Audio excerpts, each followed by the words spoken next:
सम्पूर्णमा नमस्कार। आज पनि अलिकति फरक खालको एउटा भिडियोको साथ उपस्थित भएको छु। अकबरे खुर्सानीको पेस्ट। यसका लागि अकबरे खुर्सानी केलाइसकेपछि ग्राइन्डरमा हामीले पिस्न सक्छौँ। यसरी पिसेको अकबरे खुर्सानीमा हामी लसुन र अदुवा पनि पेस्ट गरेर त्यसमा टिमुर पनि हामी मिसाइसकेपछि कराई अथवा फ्राई प्यानमा तेल राखेर हामीले अघि पिसेको लसुन अदुवा र टिमुरको पेस्टलाई त्यो तेलमा राम्रोसँग ब्राउन हुने गरी पकाउँछौँ। त्यो ब्राउन हुने गरी पकाइसकेपछि त्यसमा अघि मिक्सरमा पिसिएको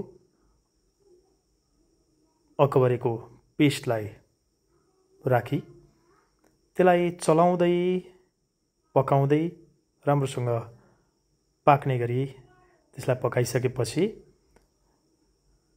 आवश्यकता अनुसार बेसार र आवश्यकता अनुसार नुन प्रयोग गर्न सकिन्छ। तपाईलाई नुन पछि प्रयोग गर्दाखेरि राख्नको लागि चाहनुहुन्छ भने अहिले नुन प्रयोग नगर्दा पनि हुन्छ।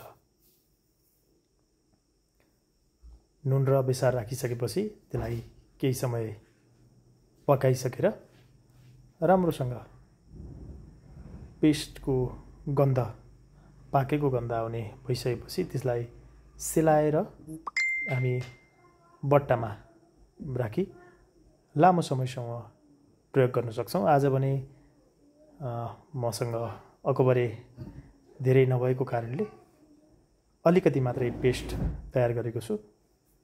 कस्तो लाग्यो भिडियो सुझाव दिनुहोला। धन्यवाद।